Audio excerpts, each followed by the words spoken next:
Okay, thank you very much, and thanks to the organizers for inviting me to give this talk and to share what is the research that we do at the Barcelona Supercomputing Center regarding the quantum and HPC integration. So let me show you the outlook of my talk. First of all, the first take-home message that I would like to be very clear of is that supercomputers do not compete with quantum computers. They will become one of their partitions, and the reason is because we are talking about a specific purpose devices that have a lot of capabilities, that have a lot of potential, but they are not replacing what supercomputers are doing. Maybe they are replacing it for particular applications where we know that supercomputers are hard to manage, for instance, the simulation of quantum physics, but not in general all possible applications. So therefore, what we envision is that a user or that has a particular application, an algorithm, will need an hybrid task manager that distributes the algorithm into the different partitions that they need. That could be the general purpose partitions, accelerator partitions, and also quantum computing partitions, or even more if we develop other technologies. Therefore, installing these kind of devices in supercomputing centers seems like the natural way to continue, together with the efforts, of course, that vendors that are developing these machines are also doing. And in the end, this will become another partition to be used by all of us. So why a supercomputing center may be interested in quantum computers in the first place? So I think there are at least three main reasons. The first one is because this is a new model of computation. So we like these new models of computation. We want to explore what are the capabilities that they have. And also because we know that we are reaching the limit of traditional computation. So the natural way that we can extend the capabilities of our high-performance computing devices is precisely towards the specialization of the computing chips. So quantum computer is just another type of way to do that. And that's why we want to increase the capabilities of our supercomputers by having different ways to perform computation and to explore this computation. Another reason is because we want to satisfy the user demands. So if users want to explore this computational paradigm, then we want to make the effort to install these devices in our center and make sure that they have this access provided by, in our case, by a public institution.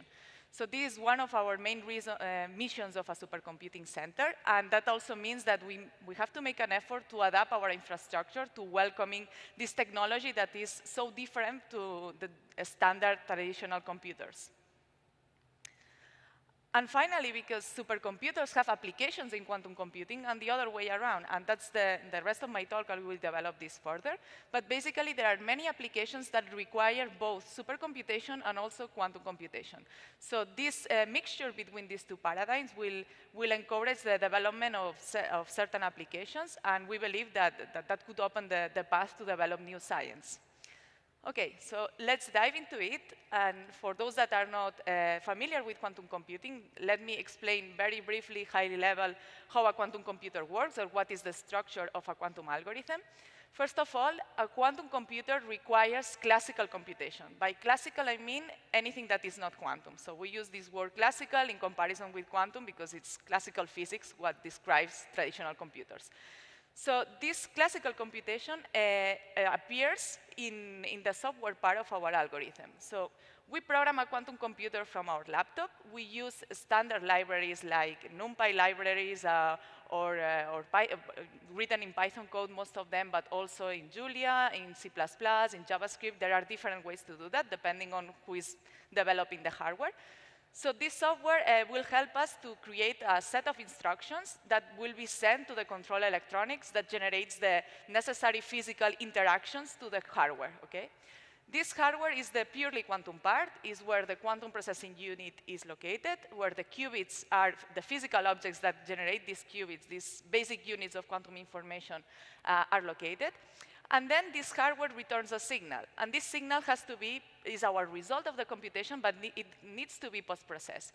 So basically, the workflow that a quantum algorithm will follow is there needs a pre-processing part. We need to generate these quantum circuits. We need to generate the quantum algorithm. And to do that, we may require the use of other libraries or the use of other applications. Then, once we have this set of instructions, we send them to the control electronics. It's executed in the QPU.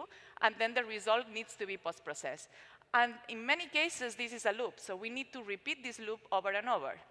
On top of that, quantum computing is a probabilistic model of computation. So we need to execute the exact same circuit multiple times in order to obtain a probability distribution, and that will be the result of our quantum computation. So as you can see, most of the parts are run in a traditional computer, are run outside of the quantum computer. And that's one of the main reasons why we are not replacing a traditional computation, because we still need them. There are different types of quantum algorithms, but let me classify them in these three big categories. The first one is quantum simulation algorithms. This is one of the main reasons why we are building these quantum computers, because we know that simulating quantum physics is exponentially hard with traditional computation. Of course, we can run several approximations. It depends on the quantum system that we want to simulate. But in general, to obtain a very precision simulation, we will need an exponential amount of resources in terms of memory or time. So that's why that was the main motivation in the 80s of why we wanted to construct a machine that follows the same laws of quantum mechanics the things that we wanted to simulate. So these quantum simulation applications have many applications in chemistry, material science, in nuclear physics, etc. Basically understanding how the world works, in particular how the quantum physics world works. Then we have the quantum advantageous algorithms. These are those that are better than the classical version. So we know that there is an exponential or polynomial computational advantage. And this was something that was discovered later, that we can use the specific properties of quantum systems like superposition, entanglement, interference, in order to exploit the mathematical symmetries or certain problems and reduce the number of operations, even exponentially, in the case, for instance, of integer factorization. So this has a lot of applications, in particular integer factorization in cybersecurity. But there are other applications that we are also exploiting, and also they could be quantum advantages. And finally, we have the heuristic algorithms. So those algorithms that require a strong classical subroutine, so traditional computing subroutine, in order to optimize a certain parameters of our quantum circuit. They are also known as hybrid or variational quantum algorithms. And I call them heuristic because we don't have the same performance guarantees as the quantum advantageous algorithms. But they are a very good trial field to explore new physics and to explore this model of computation, because this kind of algorithms can be run on current term hardware. So it's something that we can run now. So how HPC can enter into quantum computing realm? There are different ways, so let me show you some examples. Of course, I will not like to constrain to these particular examples because there are many more that they can appear. And I believe that since we are installing these devices in our centers, more applications will emerge now that the HPC community is getting involved. So starting with quantum simulation, we have simulated quantum physics for the last years, of course, using traditional computers, using HPC. And we can do it even further and even better, exploiting certain algorithms that have been used in physics. So first of all, this classical simulation of quantum systems and circuits is exponentially hard, as I mentioned before, unless we make some assumptions. So we know that if the quantum circuit has a particular set of gates, if the precision is not very high, or if there is a low entanglement or quantum entanglement in our circuit, then we can do this simulation efficiently using HPC. Another reasons to use a quantum emulator is that we don't have good or big quantum computers yet. Therefore, researchers like me that want to test their algorithms and see how they scale and see what are the capabilities that they have, we need to simulate that with something because we don't have the proper hardware yet. And for that, if we have a proper quantum emulator, we can simulate larger quantum circuits and try to extract the most information from them. Then, as I mentioned, there are many quantum applications that don't require quantum computation because these assumptions that we can make. And on top of that, what is happening also is that we are discovering new ways to perform certain classical algorithms by inspiring ourselves with what happens in quantum computing. So there are some algorithms called quantum inspire that they take inspiration of how the quantum algorithm work and try to translate it to classical computation. So this will not be possible for all possible applications, but this is also a very high importance field in our community. Also, we need methods to verify quantum computers. So eventually, we will not be able to verify the result of a quantum computation because we cannot simulate that with supercomputers once we have millions of qubits, of course. But we can verify some parts, or we can verify the short term. So that's also another application that where HPC will play an important role. And finally, the design of quantum devices requires a traditional computation.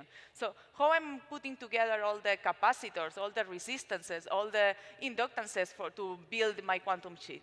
So we need to design that. We need to simulate what will be the capabilities of the chip that we want to construct. So to design quantum devices, we can also use high-performance computing. As I was mentioning, there are several techniques to do this quantum simulation efficient. And one of these techniques is called tensor networks, and it has been used since the 90s by the physics community, in particular in condensed matter physics and many-body physics, and now it's being exploited in HPC. And the reason is because the HPC community is getting aware of this type of applications in physics, and they are taking them and optimizing it further using distributed computation. So we can use an HPC to perform the contraction of all these tensors altogether that will represent our quantum circuit in a distributed manner, and we can simulate very, very large quantum circuits with that. And in particular, at the BSc, we work on quantum emulation, and we have developed different libraries using different distributed workflows to orchestrate all these tensor contractions between the different nodes of Mare Nostrum, and we continue working on that. So this is a natural application that an HPC center can do for quantum computing. Going to the second types of quantum algorithms, these quantum advantages algorithms, the ones that we know that they have an advantage, a computational advantage. These algorithms, unfortunately for us at current term, they require quantum error correction. So let me step back a little bit. So the state of the art now in quantum computing is called the noisy intermediate scale quantum computing era. Noisy because the qubits that we build and the operations that we do with them have errors, and these errors propagate along the quantum computation.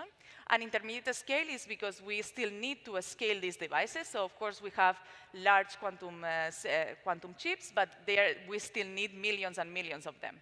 So current quantum processing units are not fault tolerant.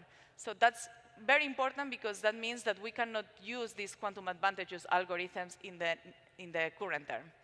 So the solution to that is called quantum error correction, and that means that we can encode the quantum information of the logical or perfect qubits into a few noisy or physical qubits. And this quantum error correction requires certain cycles that has to be repeated along the computation. So we need to measure some of the qubits. With that measurement, we can infer what was the error that occurred, and then take a decision to apply a quantum gate or a quantum operation to correct that error before the next gate is applied. So this is happening along the quantum computation, and we cannot stop the quantum computation, because if we stop it, we lose the quantum properties of all of it. So these quantum error correction cycles have to be very, very fast, and all of them is happening outside of the quantum computer, outside of the quantum chip. So we need this very fast integration between the quantum chip and some kind of external subroutine that is happening in a traditional computer that infers the error and corrects the error, or takes the decision to correct this error. And this needs to be fast, otherwise we will not be able to suppress these errors exponentially as we expect to obtain the fault-tolerant quantum computer that will be able to run these algorithms. So for that, there are a lot of research being done in doing this integration with HPC and to identify all these errors, because once we have chips and quantum computers of millions of qubits, that means we need even more millions of qubits to encode the quantum information with quantum error correction, and then we need to correct all of them. So that's a very tricky protocol that needs for this fast integration. And finally, with these hybrid quantum classical algorithms that are more at the short term, very briefly, so how they work is that we have a quantum circuit that depends on certain parameters, and we need to optimize these parameters somehow. So we obtain some solution from our circuit, some output, and this output has to be optimized in a classical subroutine outside. And this classical subroutine could be just a minimization subroutine from SciPy, so we use that as well. So this subroutine will recommend a new set of parameters for our quantum circuit, and we repeat this loop over and over until we converge towards some particular solution. So in a way, this classical computer is helping to design the optimal quantum circuit. The optimal in the sense that maybe some of the quantum gates are not perfect, so we can find some fine-tuning in the parameters in order to converge to the most prolific solution. So these algorithms are really good are really versatile to be used in different applications. We use them in chemistry, we use them in artificial intelligence, in machine learning, in optimization, etc. And more importantly, they can be run in short-term quantum computers. But how does the future look? So eventually, we will need to connect different quantum computers all together with quantum links, which is also technology that has to be developed. But even in the short term, we will need to connect them with classical links. So we cannot put as much qubits as we want in a single quantum chip. So eventually, we will need to have different quantum chips that are connected one to the other. And that means that at application level, we need to cut our quantum algorithms, our quantum circuit, into different parts and run them in parallel in these different QPUs. For that, there are techniques called circuit cutting or circuit knitting that cut this quantum circuit into smaller parts, and we can run them in different places. I think it's also a very interesting application, not only for looking at the future, because we will need that eventually, but also at the short term. Because imagine that I have a quantum computer of only 5 qubits, but then my quantum algorithm has 10 qubits, 20 qubits, 100. So I can split this quantum circuit into 5-qubit parts and run all of them in my quantum computer, or I can even simulate some part of this circuit and decide that to run in real hardware 5 qubits, and then the rest of them simulate them with supercomputers. So that's also a possibility. So I believe that this circuit cutting application is a good trial field to develop this quantum-HPC integration and see how this works and how these two different machines can be connected. We need to be very careful with this integration because if we don't orchestrate that properly, the quantum processing unit could be a bottleneck. And let me explain why. So imagine that we have our quantum HPC algorithm that is divided into 2 parts, the quantum circuit and the classical subroutine. So both of them will follow different steps according to their hardware. And finally, we put everything together in the post-processing, and we obtain some particular solution. We can decide to repeat the cycle all over again, depending on the application. What happens is that the tempos that are managed in these 2 types of machines are really, really different. Of course, it will depend on the application in particular, but in general, depending on the quantum technology, the tempos could be very large. So that means that we need to wait until the quantum computer has finished in order to put together all the pieces and reconstruct the final result. So we need to orchestrate that properly, because otherwise we can spend most of our time waiting until the quantum computer is done, or maybe waiting until some of the quantum computers have finished some part of the application. So for this reason, we decided to develop a quantum HPC workflow at the BSc, and in particular, we are extending the task-based programming model called comSuperScalar, which is a tool that has been developed at the BSc from the last 10 years in order to support the quantum computing nodes that we are installing in our facilities. So the good thing is that we are using a tool that has been extensively used in the last years to orchestrate different types of applications, and now it will support the quantum computing nodes as well. And in particular, it uses sequential programming. It's also infrastructure agnostic, so we can install it in different devices, so it will not be targeted exclusively to a particular quantum computer. We can adapt it to use other types of quantum computer. And it uses standard programming languages, and in particular, Python is one of those. And Python is the programming language most used in quantum computing. So it's very convenient for us because it already works with Python. Let me show you how it looks. So for instance, for this quantum circuit cutting application, there are two ways to do these cuts, the wire and the gate cutting. Of course, I will not enter into details, but this is how it looks like, what is one of the outputs of PyComps.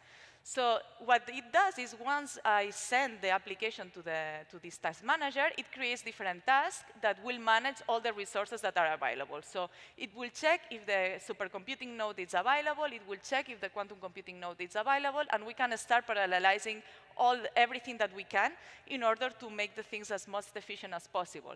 And also in order to manage all the different jobs that are created, because I need to repeat my quantum computation multiple times, so that imagine that I can control the jobs that are controlling that, and also I can control what is happening in the supercomputer. So as I was mentioning, this kind of framework will be very useful for us because COMS is being used in different applications that have nothing to do yet in quantum computing, like biomedicine, AI, manufacturing processes, science applications.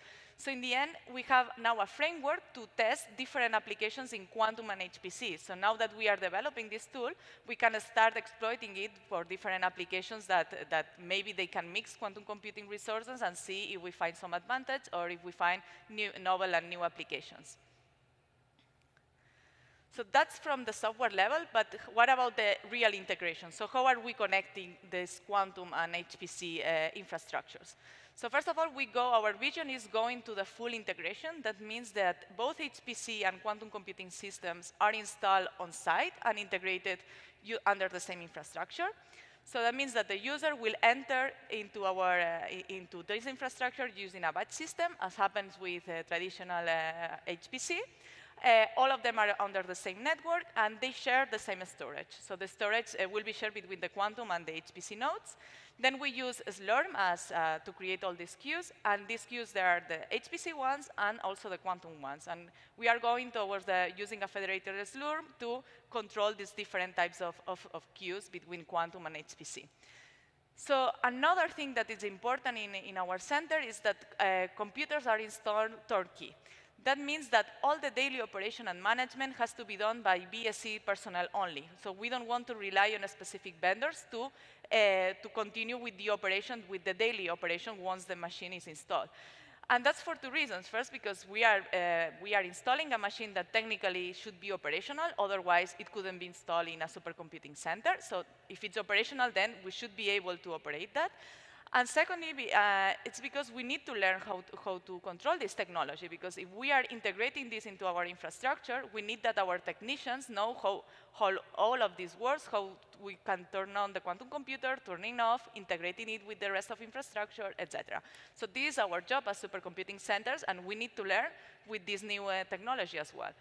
Of course, this is very challenging because we are talking about a completely different technology, but it's part of our job to learn and prepare for the future of supercomputers, which will include these quantum computers as well. So for that to happen, of course, we need that the vendors develop the necessary tools to operate these machines by non-experimentalists, by HPC technicians. And that means that we need proper system monitoring, we need automatized and efficient calibration because quantum computers need to be calibrated, and then we need a low maintenance technology. So what happens is in quantum computing, there are different types of technology platforms, and some of them are really, really good, but they require a laboratory around them. So, of course, we cannot target this type of technologies because we don't have a laboratory, we have a site. And that's why we try to identify which technologies have a higher TRL to be installed outside of a laboratory. So let me show you, this is Mare Nostrum 5 ONA, which is our quantum computing partition. We put that name. And at the moment, it's composed by a superconducting circuit digital quantum computer that is already installed in our facility. And in the future, we will have probably next year installed a superconducting circuit analog quantum computer. Superconducting circuit because our facility is already prepared for superconducting circuit technology. And analog because it's a different way to perform quantum computation. So we believe that from a user perspective, it could be very interesting to test different ways to perform quantum computation. And for the case of the digital quantum computer, this comes from the Quantum Spain project, and it's a collaborative effort from the Spanish Supercomputing Network and 27 Spanish institutions. So basically, every institution in Spain that knows how to program a quantum computer is part of this project.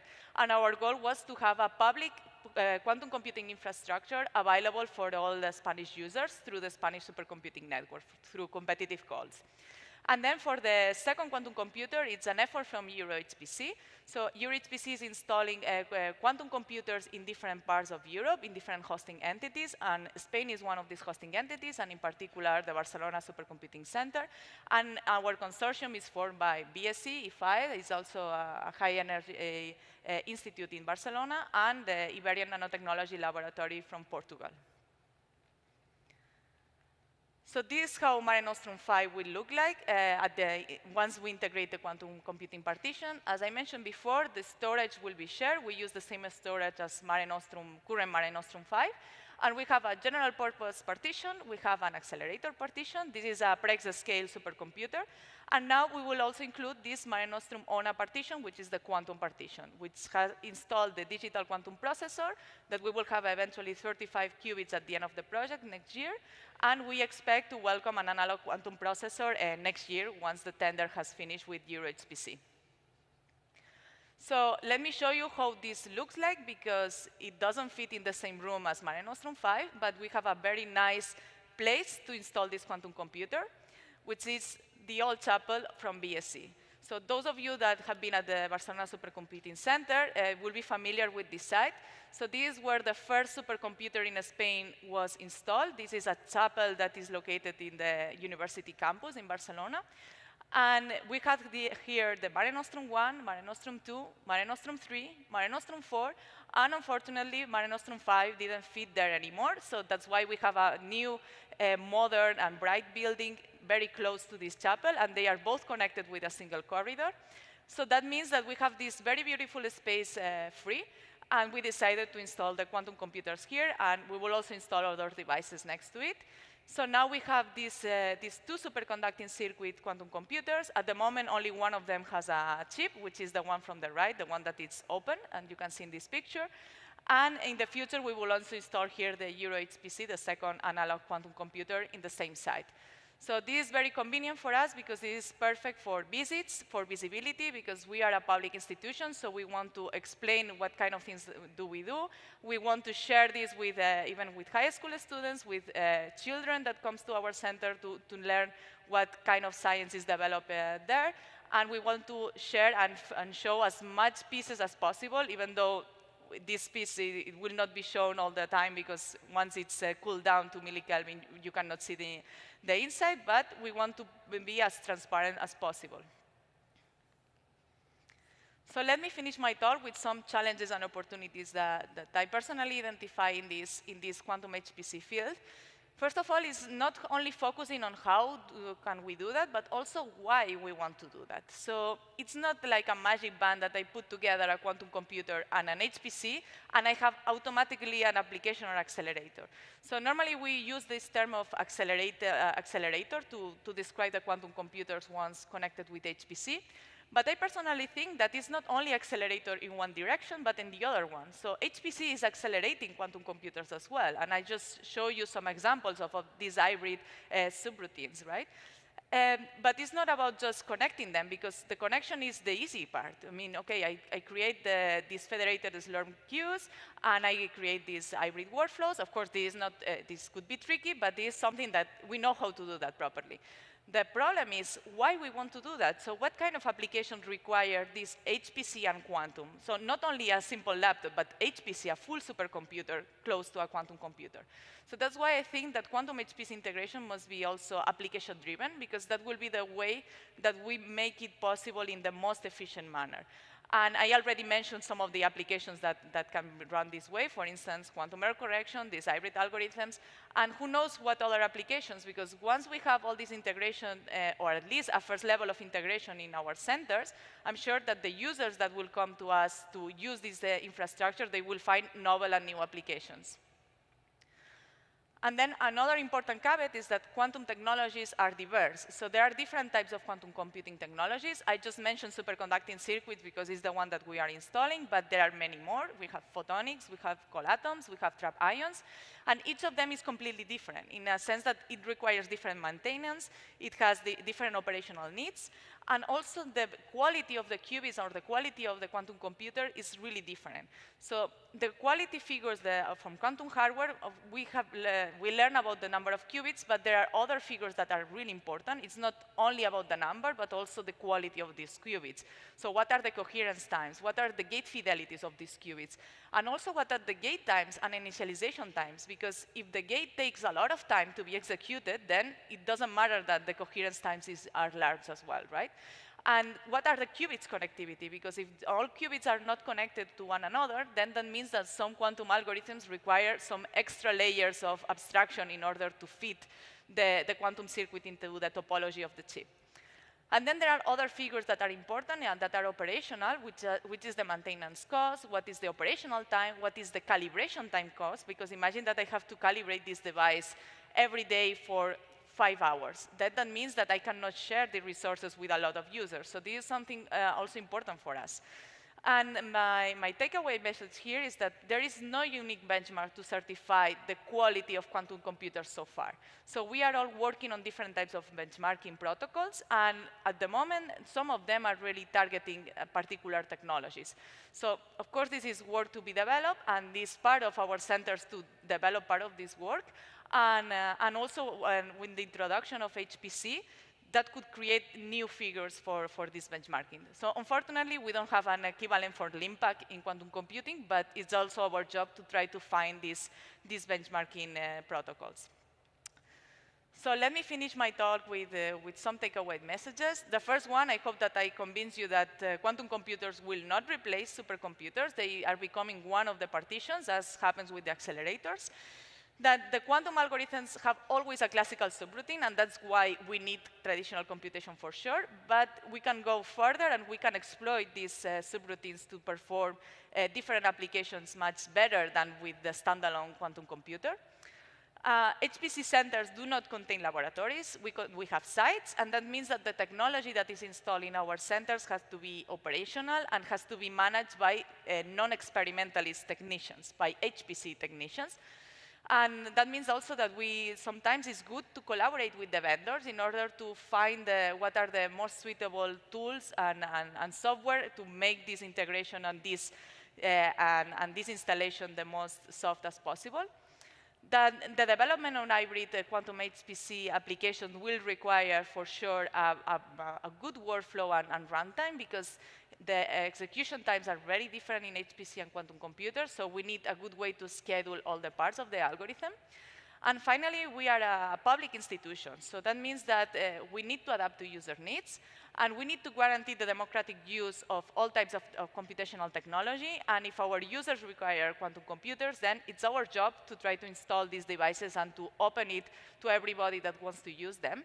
But we are also a research institution. That means that we also exploit this technology, and we develop these necessary workflows, for instance, but also the applications that will use this quantum HPC integration.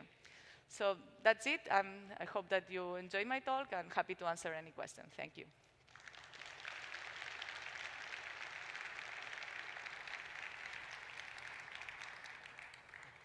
Okay, thank you, Dr. Cervera-Lierta, for a fascinating presentation. So we have a lot of time for questions and answers. So please come to the microphones in the center of the room. I see we have a few over here. Please go ahead. Hey, thanks for the great talk. I'm Xiang Yu from University of Washington. I have a question about if you develop hardware with integration of the quantum computing and the classical computing, will this change the compiler design and operating system for that? And the second one is, do you think about using quantum computing to design the classical hardwares? OK, let me start with the second one. So yes, that's also a possible application, using a quantum computer to design classical computers.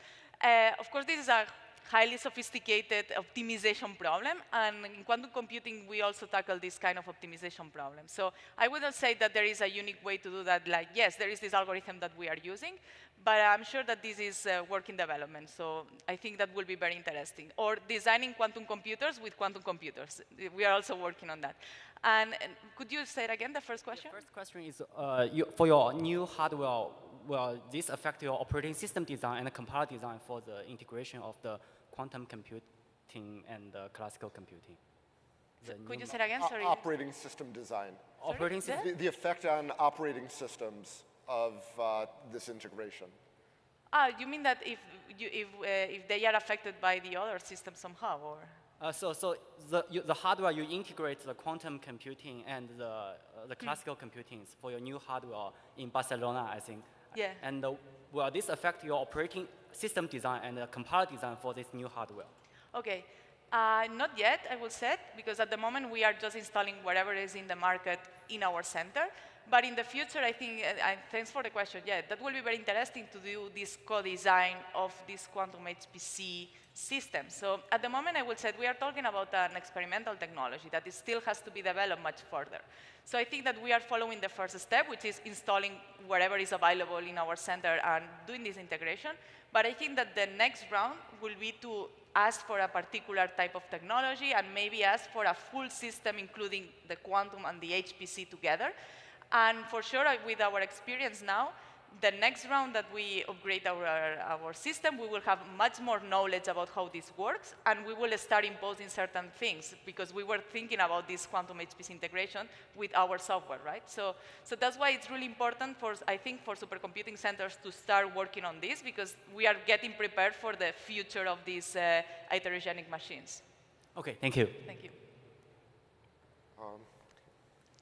Hi, I'm Sylvina Caino-Lores from INRIA, France. First of all, thank you for the lovely presentation. It was very clear. We learned a lot, I'm sure. So I'm curious about what's your take on the data management related challenges at the workflow and storage levels in this coupling that you presented? So at the moment, I cannot say many things because I didn't have the experience yet of all this management. So we are working with toy models, let's say. So we don't require a lot of storage yet. But in the future, that will be very important, because each time that we measure a quantum circuit, we obtain some particular signal, so the zeros and ones, let's say, our bit string for all the qubits. So now it's easy because it's only 5 qubits, or it's only 10, or it's only 100. But once we have millions and millions, we need to save all these results, and before we use the second round, of iteration. So that's a huge probability distribution. And somehow we will need to cut the information somehow. So we will need to not store absolutely everything, because otherwise we will need petabytes and petabytes of information. So I think that's a very important problem to be addressed for the future quantum computers. We are not there yet because we have only a few qubit devices.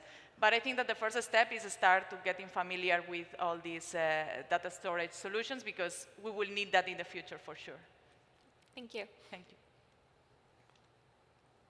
OK. I don't see a question at the moment. Please come up, though, if you have one. While you're thinking, I'll ask a question.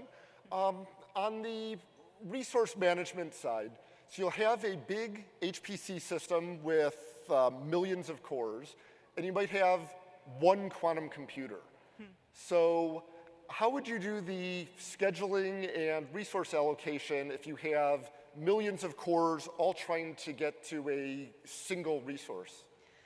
So yeah, it depends on the application, first of it, because some application may not require all these millions, of course. Maybe we only need a few of them. So that's why I encourage to be application-driven, because depending on the application, we will decide how many nodes do we need.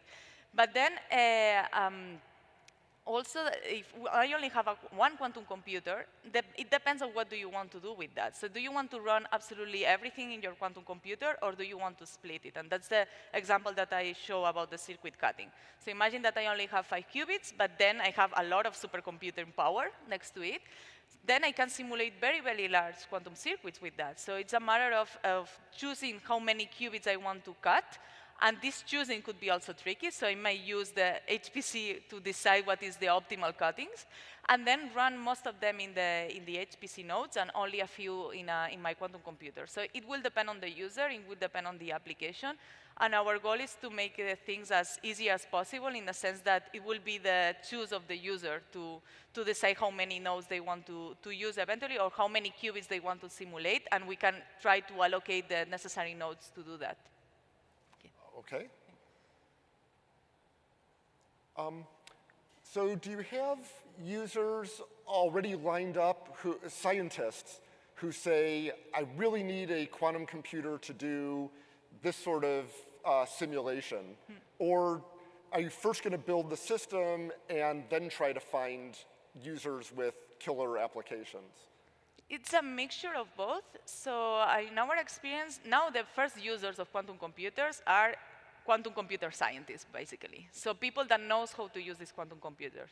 So I'm not sure if, I don't know if we can come back to the presentation, but I have some backup slides because I think that we have some challenges, but anyway, I can just mention it. So one of the things that I think could be most interesting of integrating this quantum and HPC is that, of course, that needs that to HPC people to come and use a quantum computers that requires a special training, of course. So I think it's a great opportunity to adapt certain courses to explain to HPC experts how quantum computers work, and the other way around, so quantum computer scientists how HPC work. And that will create the users of the future. So far, the users that are not experts in quantum computing are people that they are really interested in seeing how they can bring their tools to quantum computing. And it's great because, for instance, me as a quantum computer scientist, I have no idea about HPC until I started working on that, and I'm still not an expert at all. And it's really interesting to talk with HPC people because, of course, you have to leverage the language because with all different languages. But then you learn a lot about the way of thinking of HPC, and you can start seeing how this can boost our field. And we need HPC to boost quantum computers. So I would say that at the moment, the users that come to our center are people that just want to play with it. And that's also our job, to provide the necessary tools so they can explore, just exploring. And then very sophisticated users that know exactly what they want to do, so they just require the hardware to do that properly. Okay, I see we have a question in the center here. Is that working? Oh, you can hear me? Hi, Scott, nice to see you. Alba, so as I've been walking around the supercomputing floor, talking with users here, I mean, they're very much interested in, what can they use quantum computers for in terms of like end applications and running end applications. And a lot of gate model systems are still relatively small scale. Are you guys looking at other quantum modalities like measurement-based quantum computing and quantum annealing as well to be able to stretch into some of these application areas? Thanks for your question. Yes, actually, that's why we target an analog quantum computer after our digital one, because we want to have the most heterogeneous infrastructure. Measurement-based could be the next step. Why not?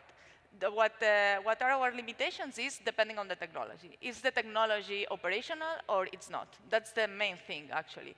So installing different types of quantum computing technology, so instead of superconducting trap ions and so forth, it's interesting for us, but not as interesting as having different ways of quantum paradigms, because it's programmed in a different way and the target are different applications.